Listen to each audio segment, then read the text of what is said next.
Hello, Sheldon McDonald here with another episode of Assembly Language 6809. Today I'm going to be creating a print subroutine. Um, so we'll get started. I just want to mention that I made another update to my RS-DOS disk tool that I'm going to be using. So that can be found at www.smotion3d.net, and it'll just be at the bottom here, rs-dos win.zip. Once you download that, you should have in the release info, it should say December 6th was the latest version, so 1.2. Okay. I'll just go over briefly what those changes are.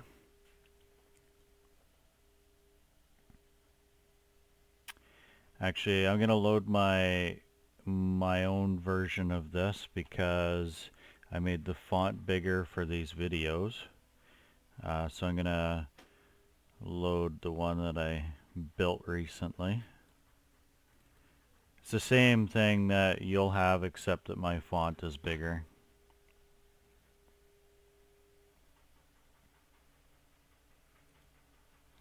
Okay. So if I load a disk image right now, maybe I can, I'll just load my game project that I'm working on. If we look at the tab side here, you've got ASM memory, and you can see that it's populated all the memory that I'm using in my game or program. For example, this here is a label for some text. All you got to do is click on it and it'll take you to that spot in the code where you can modify it, which is pretty cool. Okay. The next thing I did was ASM subroutines. So as soon as you create a subroutine, you can put some comments in there, what you need to set just as a reminder before you call on the subroutine. So you can see here it says draw SP, and then I say Y equals the sprite and U equals the screen. So it actually says that over here. So when I go to if I wanted to make a call on that, I just have to remember to set my Y and my U before I enter this subroutine. So it's pretty cool because you can put some notes in there. Okay, and then if you need to go edit that subroutine, you can just click on it and it'll take you there in the code. Okay. So that is that part. So now we're going to work on creating a print subroutine. So I'm going to clear this disk image. We'll go new program, clear the program editor. Okay, so let's start off by examining the ASC codes, because I know they're a little bit different in assembly. So we need to do a little bit of translation. So let's start off with our program. It's going to originate at, we'll say 3000. Okay. And then we have a start and an end to our start. Okay.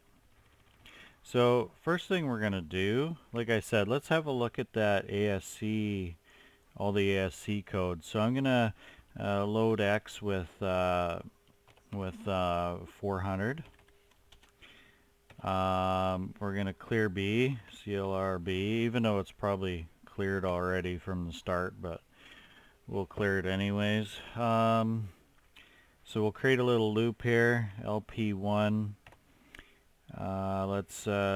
Let's store B at X plus, and then we will let's see, store b at x plus. Yes, so then what we'll do is we'll compare b with the number 255, b below, BLO to LP1, so that means branch lower to LP1. So if B is not 255 yet, then it'll do that. We also have to do an increase to B. So let's put that over. We'll say increase B. Okay. So what increase B does is it increases the B register by one value at a time. So that creates a nice little loop there. Okay, at the end of this we'll do an RTS, and this is our short little program to check the ASC codes. Okay, I just want to make sure that yeah, I didn't think I tabbed that over. So I'm going to save this on disk 1. We'll assemble it. And we'll save disk. We'll call this episode 4.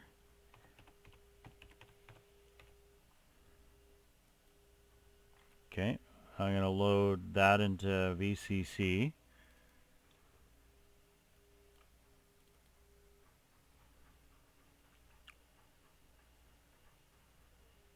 We're going to change the drive. I had it in there, but we're going to insert from the desktop episode 4 open. So now when I type dir, I should have my assembled program there. Load M, new PRG, and execute. So let's take a good look at this. So basically it's saying that the lowercase characters are all right at the start, which is very much not true for our modern day computers, or the standard ASC set. That this is not correct. So let's look at our program editor. You'll see that I have the string ASCII conversion here. Let's type in a lowercase a, and it says that's actually number 97, but if we take a look at this, it's actually saying it's number 1. So in order to get our lowercase in, we're going to have to subtract 96. So let's make a note of that. I'm just going to put a note here. Lower case is greater than, so if we put A, it's 97, so we'll say greater than 96. Okay, so in fact, to get lowercase written on the screen, we need to subtract 96 from value. Okay, let's also let's continue to analyze this. We need to take some more notes. How about our numbers and stuff? So it looks like, so if I type, let's go past Z. Let me try one of these characters in here just to see what we're getting. Yeah, 47. Yeah, those are definitely, so we got 32, 64. Yeah, this is all out of whack. Pretty bad. Okay, what about, let's just do the space key. So a normal space key is going to show black by the looks of it. Okay, so we're going to put that note in there. 32 is a black space. Okay. So if we wanted a capital green, it's going to have to be, we're going to have to add 32 to that. So we can go, no, actually it's 64. So add 64 for green space. And it's good that we're kind of analyzing it like this, so we have our notes to go back on to see what we're doing wrong. Okay, so what else do we need? So the lowercase set starts at 1. I'm just going to write that. Lowercase set starts at 1, or 0, you could say. Okay. Upper case set starts at, and it looks like 64. Okay. All right, and then let's figure out where these numbers are now. Let's look at the numbers. So if I write a 0 in there, it says it's number 48. So if we go 32, so we're looking at this set of numbers right here. This is fine for lowercase, okay? So as long as, let's make a note here, as long as lowercase, let's just say as long as we are using lowercase, then we can leave the number values alone. Okay, and that looks to be in the range of, let's see, so we can goes to the question mark, eh? Looks like it goes to 63.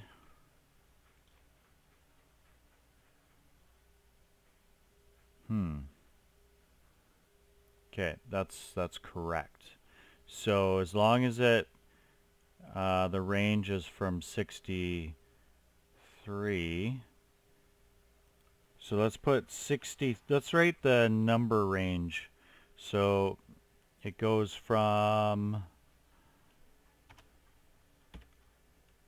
91. Yeah, see, some of these ASC characters actually spit out the right numbers where the other ones don't, and it's extremely annoying, honestly. But we're gonna try to fix this somewhat. Yeah, I mean, like, this actually looks correct. 33. So it's just a couple of those characters that, you know, aren't going to match up. They're actually going to be over here. Hopefully, you know, we're just going to do like a basic printing. We want it to be able to recognize lowercase and uppercase and be able to print the numbers in. Okay, so I'm going to say from 33. So we're going to go 33 to the range of, we're going to probably write question mark to 63 by the looks of it, okay? So this is going to be lowercase numbers, and the uppercase numbers are just add 64 to that. Add 64 for uppercase. Okay, so we've analyzed this good enough, I think. I'm going to go ahead and close this and we can go back to our program here. So I'm going to delete this little loop that we just did. Okay, we're going to clear that right out because we got some information that we needed. Okay, and I'm just going to move my notes down so we can see what those are. Okay. Okay, so let's start off with creating a subroutine. So I'm going to say JSR print. Okay. And then we're going to RTS return to basic. Okay. So then we'll make this new command, this new subroutine called print. The first thing we want to do is we should probably have a print location and a string to print. So let's do this. I like to put in like a little marker in my program to say there's a subroutine here. So what we'll do here, I'm going to say this is the print command.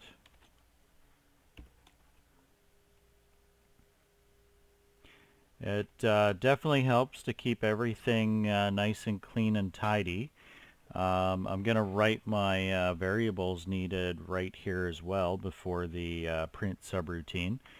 So we'll start off, to be able to print on the screen, we need a string. Let's just call it str. We'll call it string, whatever. So we're going to FCN, and we're going to say in caps, we're going to start off with hello. And then I'm going to go 1, 2, 3, 4, 5, 6, 7, 8, 9, 0. And then I'm going to do that again in lowercase. Hello. 1, 2, 3, 4, 5, 6, 7, 8, 9, 0. Okay, that'll be our string that we're going to print.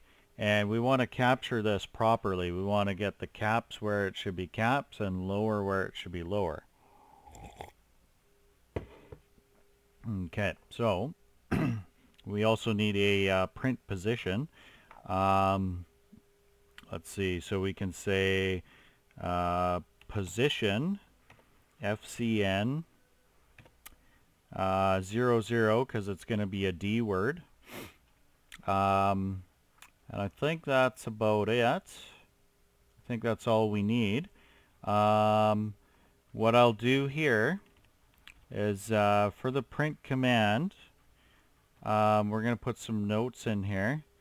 We're going to say that x equals the string. D will equal the position. Okay. So now if we hit refresh here, it says that I'm using two memory things, and I have one ASM subroutine. And I just want to make note that if you don't have a call to your subroutine and you hit refresh, it's not going to load any of the subroutines. It's only going to load it here if you're actually using it in your code. So we're going to put print back in there, hit refresh, and now it's there. Okay.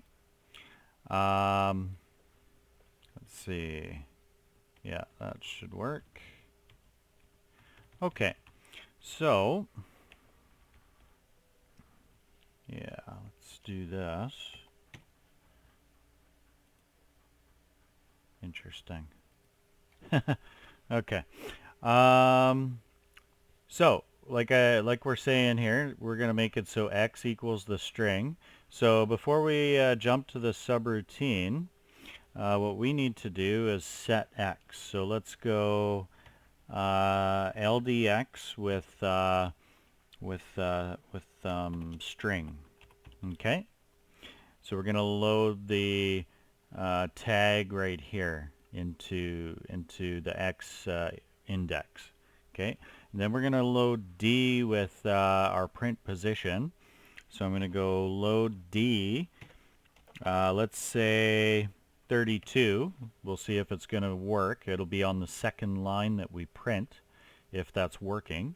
Okay, and then we'll JSR print and return to basic. So now the first thing we need to do is deal with our memory. So we have D has the print position. So what I want to do is I want to store D right away, and we're going to store that to position. Okay. I'm going to just refresh that. Yeah, I thought that would fix that. So now we're going to we're going to use, remember X has the string, so let's use Y for the actual screen location. So let's set up Y, load, actually we have D loaded technically, and truthfully we don't even need to store it. I'm going to delete this actually. We don't need to know the print position. Rather than storing D, we're just going to keep it where it is. We're going to go add D, and what we want to add to D is the number 1024. Okay, and that just puts the screen position. That gets the actual screen position. So we're saying 32 here before we jump to the subroutine print, and then when we get to print we're going to add this additional 1024 to that number. Okay, so that should work pretty good actually, because now rather than storing D, we're just going to transfer it right to a register, index register. So let's go TFR, which is transfer, and we're going to transfer D to Y.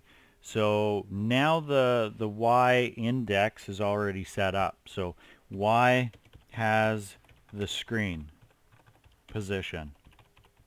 Okay.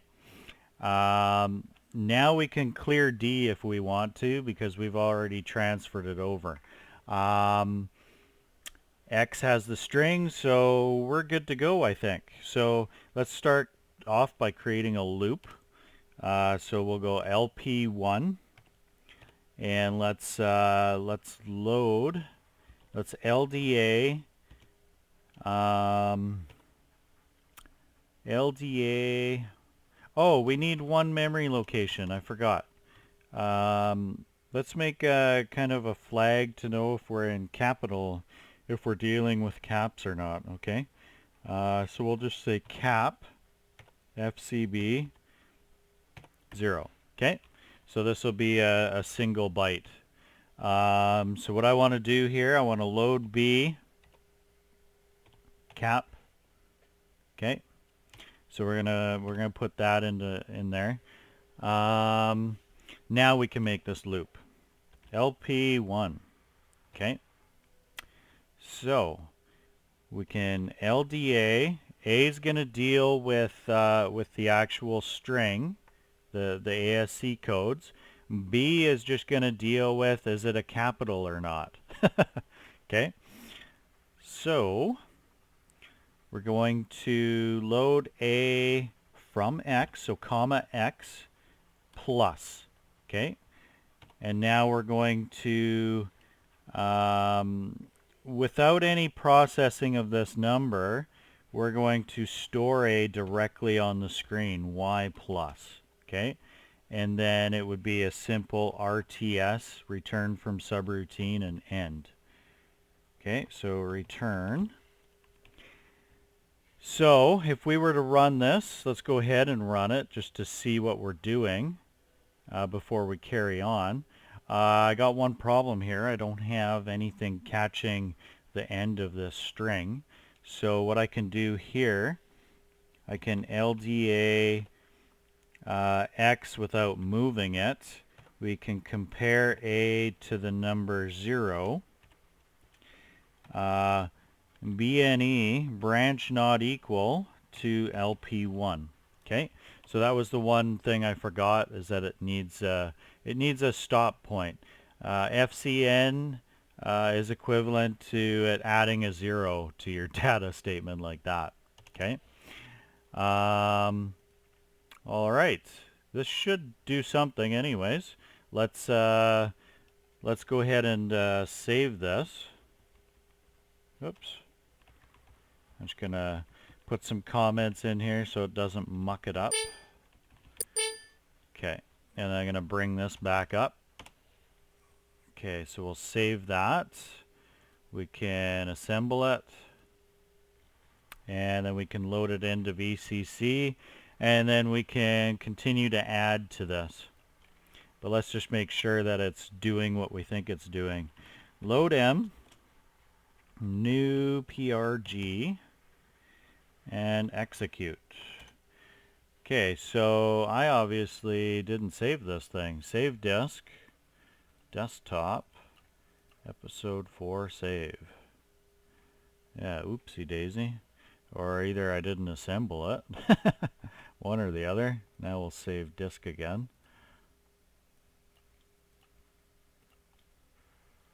Okay, back to VCC. And remember, I always shut VCC down because it locks, it does end up locking your file, your disk image. So load M, new PRG, and execute. Okay, so it did in fact print our text on the second part of the screen, or the second row, so that's good. You can see those problems I was talking about that were going to happen did in fact happen. Okay, so we're going to look at fixing that with the notes that we took. Okay, let's have a look here. So this is we're loading B, load B with caps flag.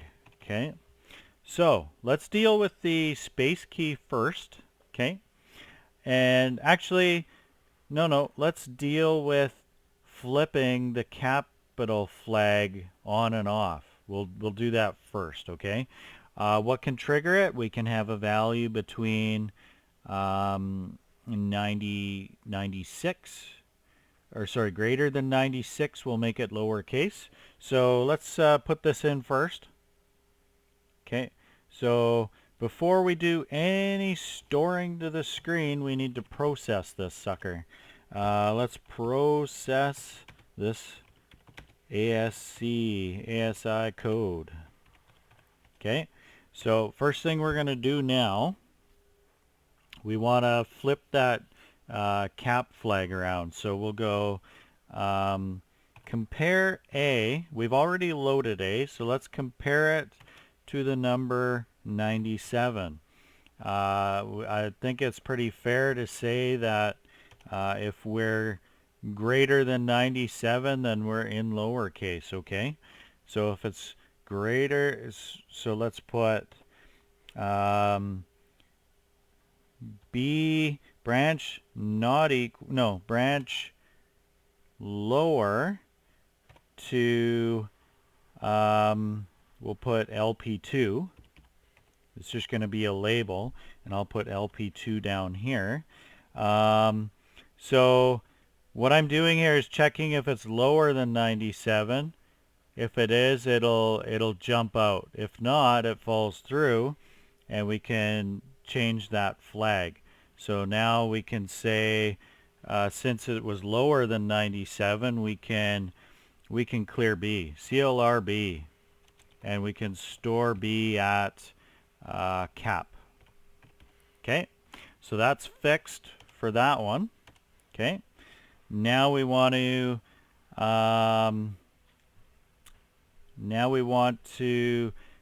see if this is a capital character. So let's type an A in, 65, eh? So right here we can say compare A to the number 65, and we can say below to LP3. So we're going to put an LP3 down here, and if it fell through, we're going to do another compare A.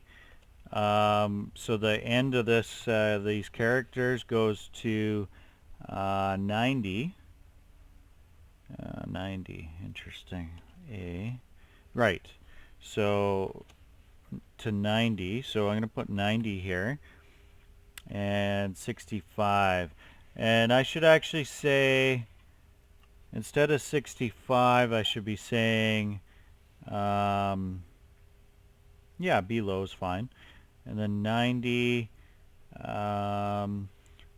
we'll say B high. Yeah, so B high to LP3, LP4. Okay? No, LP3, because it's just going to break out of this loop. Okay? So this is kind of how we did a check to see if it's smaller than 65 and greater than 90. Okay? So this is where we can write what we're doing. So here I'm going to load B with the number 1, and I'm going to store B at cap. Okay? And then LP3 will carry on. Okay, so we got our program fixed up there. Again, this will fall through if if it ends up being lower than that, or if it ends up being higher than that, it falls through. So that's how we can set the capital flag. So now we should be effectively switching that number around, but we're still not doing anything with the string. Let's deal with the space key first. Okay. So now we're down here. Before we store it on the screen, let's take a look and see if it's a space key. Okay. So let's compare A to the number 32. If we compare, let's see. So BNE to LP4, we'll put an LP4 for it to go to. So if it falls through, so BNE means branch not equal. So if it actually is equal, it'll fall through to the next line. So now I want to compare B to the number 1. Okay. So this one we can go BNE to LP4 as well. We can have that just fall through. In this one's case, we said caps is on. Is cap on? Okay. So if it is, if we check our notes, we need a 64 for a green space. So I'm going to add 32 to A. So add A 32. Okay. Okay, so now we should have our space key correct. I'm going to save that, assemble it, and let's have a quick look at it that the space key is being corrected. It should be the only thing being corrected at the moment. It's a little tedious playing around in assembly, but I tell you, it's definitely worthwhile. It's definitely worth the time it takes to deal with it. New PRG. We'll execute that. So looks like I'm off by a single character. To put the @ key in there instead. So let's change that to adding 63. Let's see what that's gonna do. Whoop. Oh, 31 actually. Sorry. We're going to add 31 to that just to see what that does. I think I'm only like a character off here. But we'll find out here in a second. Which is why it's good to do this kind of testing. You can build up your subroutines and test them before you use them to make sure that that everything's good.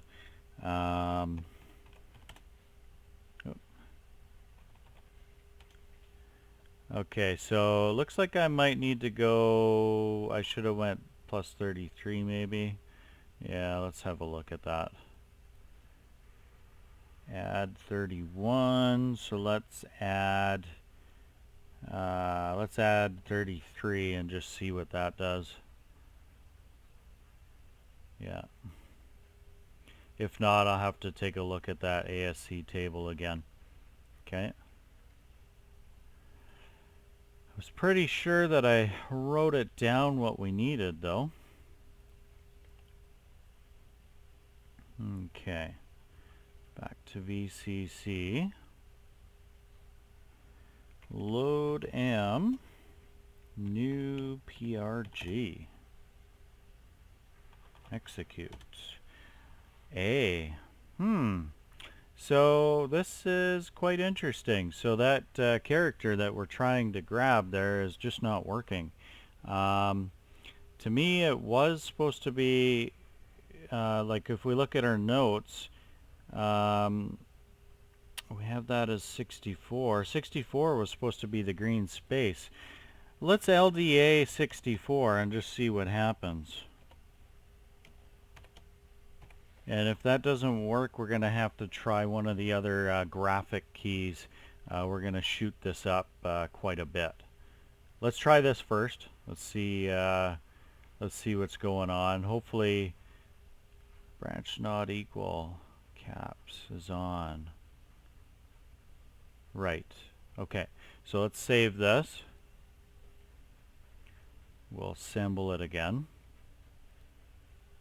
Save disk.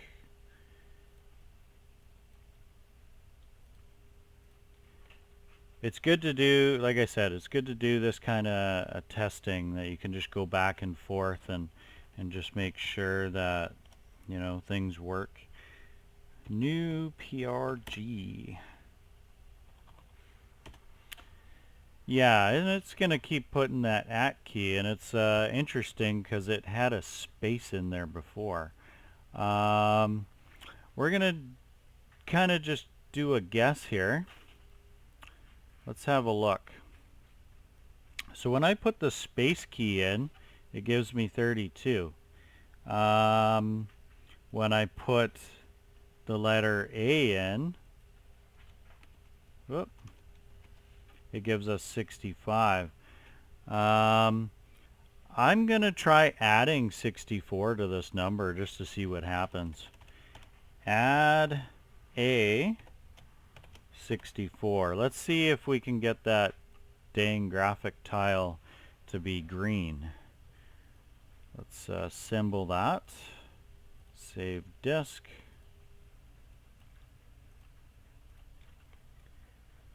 And we'll try it again. Let's see what character we're getting now.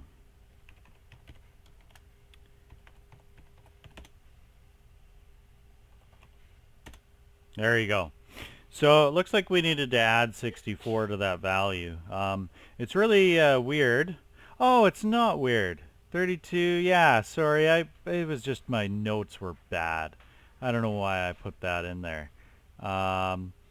See, my note, I said, let's see, set starts at 64. So 32, 64, 32. Gosh, actually, I don't know what that means. Let's just take this as a win for now. So we got that space key correct. It is printing a capital, or sorry, like a green space. Let's get these numbers converted over now, and then we'll fix our lowercase hello. Okay. So back to the code here. So add 64 was a win for fixing. So fix green space. Okay. So now we've got that done. Now we need to do further testing. Let's have a look and see what we've done though. Compared A to 65 and 90 already. So those were capital characters, right? So what we can do, and then our numbers, let's look where the numbers are. The numbers are from 33 to 63. So let's do some more checking in here then.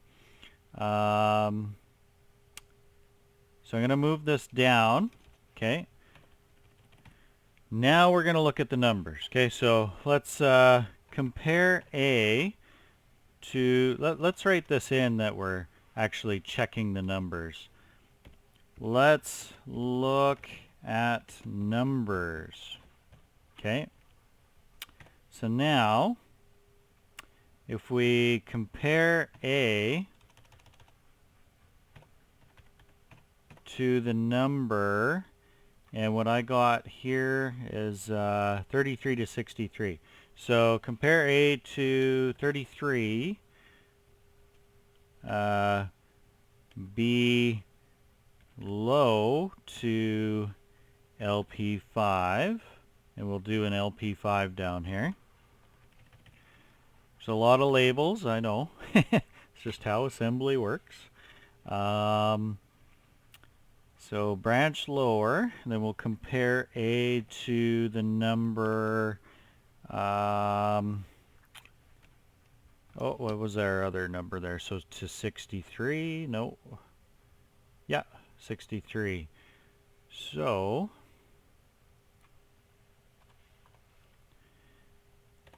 B high to LP5.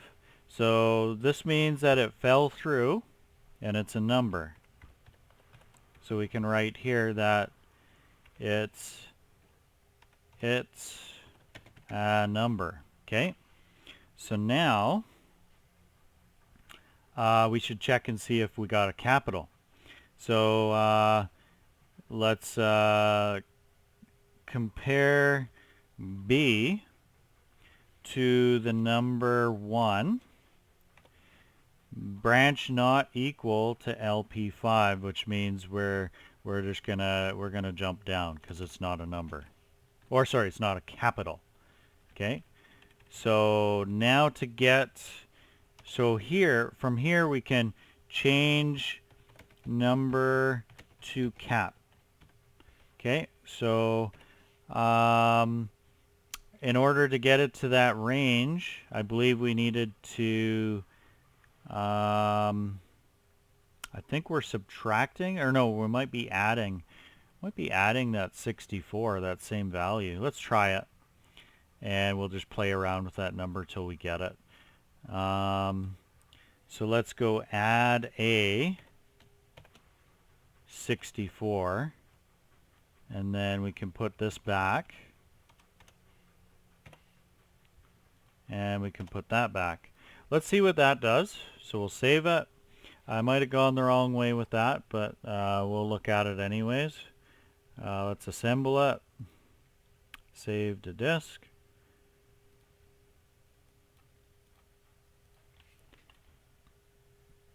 We'll load VCC.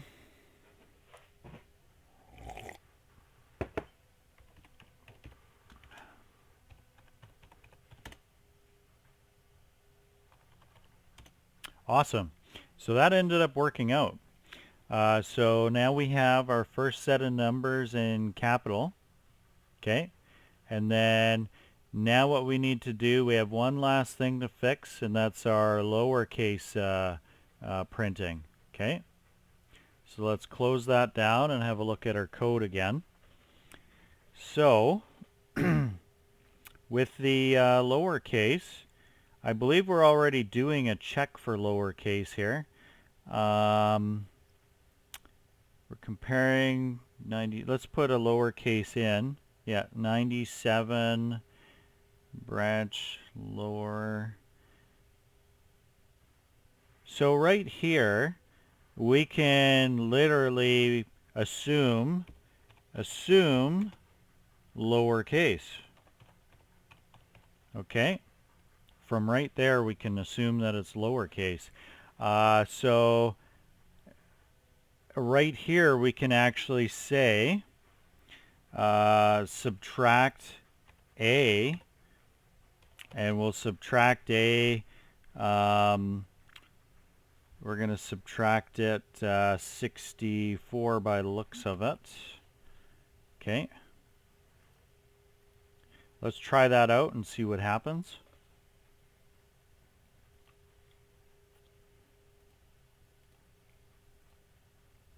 We'll save disk, desktop, save. Okay, so let's have a look and see if that was enough to do the job.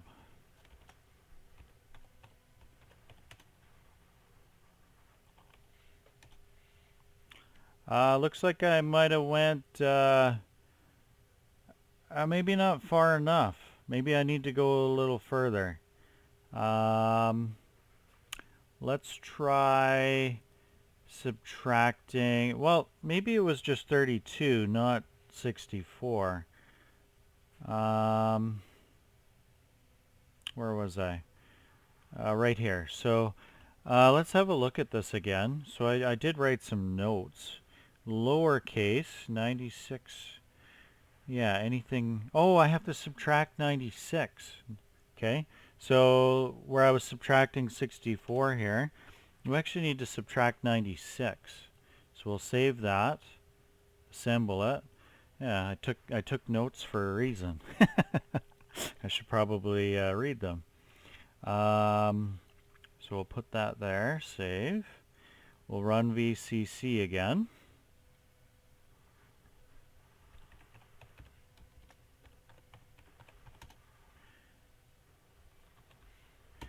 And there you have it. We have set out and done exactly what I said I wanted to do today, and we did it in real time, so that's pretty neat.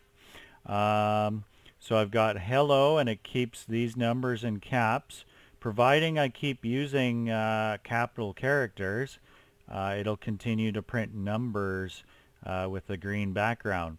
As soon as you jump over to lowercase, though, it'll keep all that, the numbers in lowercase as well. To test that that's working properly, let's change our string up a little bit. Let's see if it can go back and forth. 1, 2, then we'll put hi. 1, 2, space, hi, space, and then I'm going to go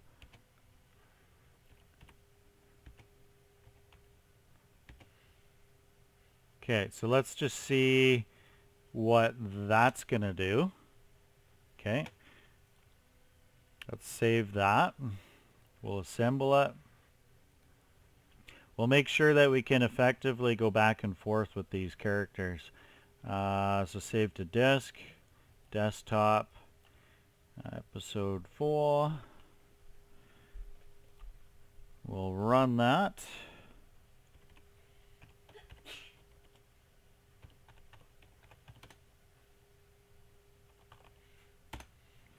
Awesome. So as long as it was in capital mode, it wrote the numbers in caps.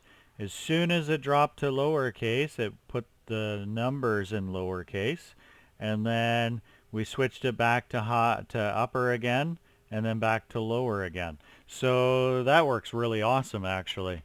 So I'm gonna go ahead and upload this episode 4, to my index here. So you can go to www.smotion3d.net, click on ASM tutorials, and it'll say exploring4.zip, and I'll upload that one right away. All right, the next episode I'm doing is converting bytes to human readable numbers, and that sounds like that should be easy, but trust me, it's not. It's actually complicated. We'll see you there in episode 5. Thanks.